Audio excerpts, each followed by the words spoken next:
So what's up guys, kakagising ko lang mga idolo. For today's video guys, update ko kayo tungkol sa bagyo mga idolo.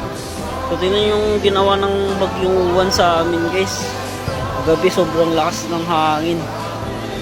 So guys, to 6:41 AM pa lang mga idolo, kakagising lang natin. Check natin yung paligid guys, yung mga puno nagsibagsakan na. Tingnan natin lahat. Tignan nyo guys, yung puno ng langka namin mga idolo bumagsak. Muntik pang natamaan si Papa o kagabi dito. Yun. Bumagsak siya, yun. Bumagsak. Tapos yung plant namin dito guys, yung mga hito. Nasira yung ano niya. Parang bubong niya. Tapos yung mga saging mga idolo. Sibagsakan na lahat pati dun. Grabe. Yung mga halaman namin guys. Grabe.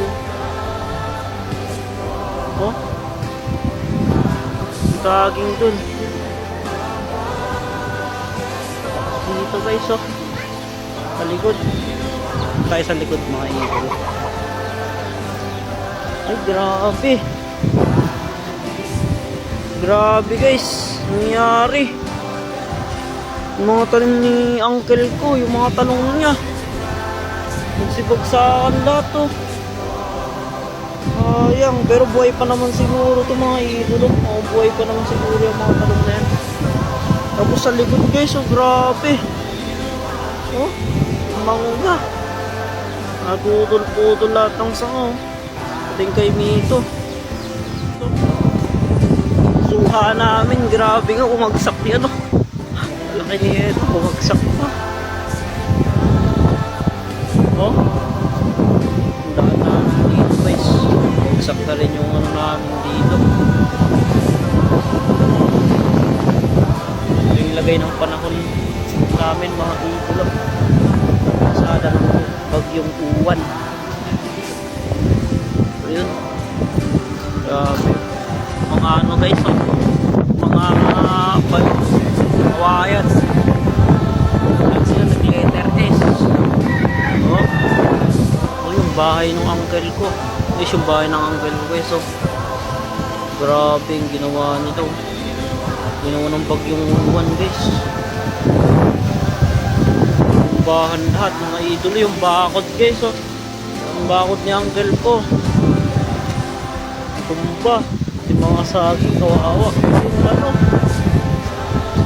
Bayot guys, yung kawayan nahugot yung ano niya. Ugat niya na. Grabe guys, pati yung mga puno ng ano dito.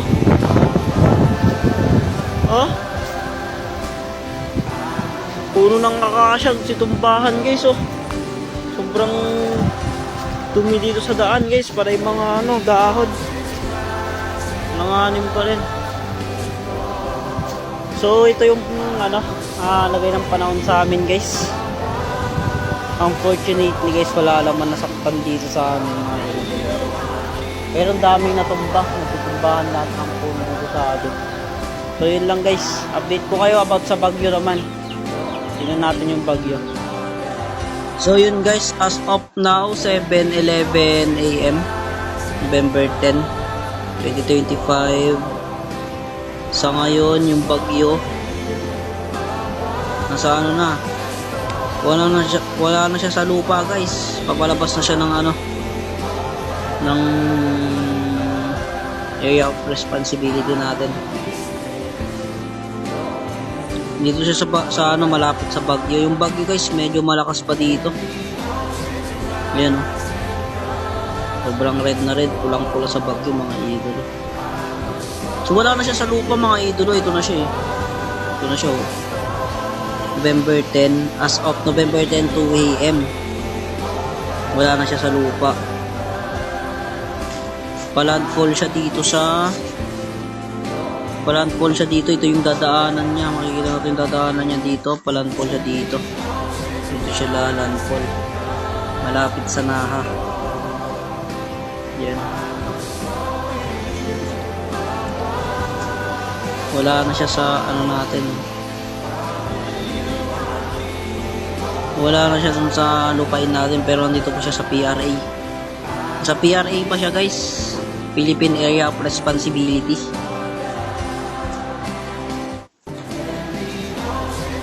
Ito papalabas pa lang ng PRA guys.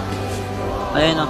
As of now yung Tarlac nasa category signal number 4 pa din tayo. Ayan, Nueva Ecija, Tarlac, Zambales. Signal number 4 pa din. Pati dito sa sa Baguio City, signal number 4 pa din diyan. Sa Ilocos Sur, signal number 4, Ilocos Region, Benguet, Kalinga, Cugao, yan signal number 4 pa din diyan. Nueva Vizcaya, Cagayan Valley, signal number 4 pa din. So yun yung lagay ng panahon ngayon for today's video as of 7:13 AM. So yun guys, for today's video guys, yun muna yung update natin about sa bagyo. Medyo malakas pa yung hangin dito guys, tsaka medyo maulan-ulan pa din, pabunso-bunso. Signal number 4 pa din tayo, hindi pa rin nawawala yung signal natin dito. So yun guys, balitaan namin ganyan pag nawala na yung bagyo. So yun guys, so